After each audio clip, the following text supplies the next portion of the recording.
So, if you're in the cybersecurity world at all, you've probably heard of or even tackled the Kioptrix challenge. It's a classic. But what happens when that challenge just turns into pure frustration? Today, we're going to break down exactly how you can conquer labs like these without hitting that wall and burning out. You know the feeling, right? You've been staring at the screen for hours. You've run Nmap like a dozen times. You've tried every single exploit script you can possibly think of, and you are getting absolutely nowhere. That feeling of being totally, completely stuck? Yeah, we've all been there. Let's just give it a name. We'll call it the hacker's wall. It's that exact moment where you're so tempted to just shut the laptop and walk away. But here's the thing, the secret. Hitting this wall isn't really about your skill level. Nope, it's about your strategy. Okay, so let's start by really dissecting this problem. We're talking about that vicious cycle of putting in a ton of effort only to be met with this overwhelming frustration. Let's call it the Kioptrix burnout. See, burnout isn't just about trying too hard. It's actually a mix of a few things all hitting you at once. You've got information overload from 20 different tutorials all saying different things, you have no clear path forward, and then there's that soul-crushing feeling of making zero progress. You just end up swimming in a giant sea of forum posts with no map and no compass. So, how do we fix this? How do we get past it? Well, we do it by stopping the grind and starting to strategize. It's time we take a page from the people who literally set the standards for the entire industry. And here's the difference. Over on the left, you see the brute force approach. This is where most of us start, right? Jumping between random tutorials, which, inevitably leads to burnout. But on the right, that's the goal, strategic learning. This means you're following a structured path that builds real, actual skills, one on top of the other, and it feels empowering, not overwhelming. This right here, this is the mindset shift we're talking about. The secret is to stop trying harder and to start training smarter. We're essentially swapping out that brute force chaos for a professional, repeatable process. And you might be asking, where does this smarter strategy come from? Well, it comes straight from the top. We are using the official playbooks from NIST, that's the National Institute of Standards and Technology, and CISA, the Cybersecurity and Infrastructure Security Agency. These aren't just some random bloggers. These are the organizations that literally define the rules for the entire cybersecurity field. So, how do we take their expert guidance and turn it into a real, actionable strategy for you and me? Easy. We're going to frame our whole learning process as a simple, three-step attack plan.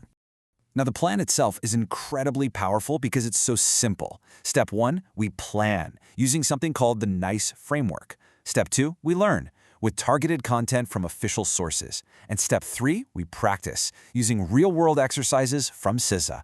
That's it. Plan, learn, practice. Okay, first things first. The foundation of this whole strategy is the plan. Without a solid plan, you're really just guessing. And as we've already seen, guessing is what leads you straight into that hacker's wall. So what is this NIST framework? Well, think of it as the official map for the entire cybersecurity profession. Straight from NIST. It breaks down every single job role into the specific knowledge, skills, and abilities required. So instead of just vaguely trying to get good at hacking, you can use this to pinpoint exactly what you need to learn for a specific goal, like becoming a penetration tester. All right, so once you have your map from the NIST framework, you know exactly what your knowledge gaps are. So what's the next logical step? Well, you've got to fill them. And here's the best part. NIST doesn't just give you the map and say good luck. They also give you the library. They provide a whole catalog of online learning content, and a lot of it is mapped directly back to that NIST framework. This means you can stop guessing what to learn next. You just find the courses you need and turn those gaps into genuine strengths. So you've made a plan. You've acquired the knowledge. Now it is time for the most critical step of all, turning that book knowledge into real, hands-on, practical skill.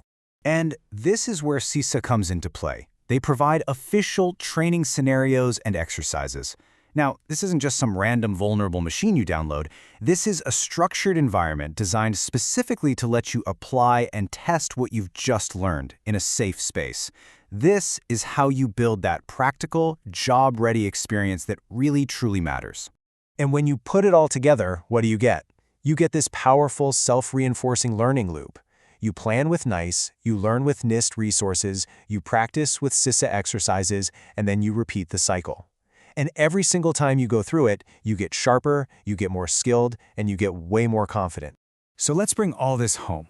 What this is really about is a fundamental shift in your mindset. It's about making a conscious decision to level up your entire process, not just giving up when things get a little tough. And let's be crystal clear about this. Yeah, beating Kioptrix is a great goal, but it is not the real prize here. The true objective isn't about rooting one machine. It's about mastering a repeatable method for learning that you can apply to any challenge you're ever going to face in your career. And the outcome of this shift, well, it's profound. By trading that chaotic, random approach for a structured plan, you're not just learning more effectively, you're changing the entire experience. You literally replace that feeling of frustration and burnout with unstoppable forward momentum.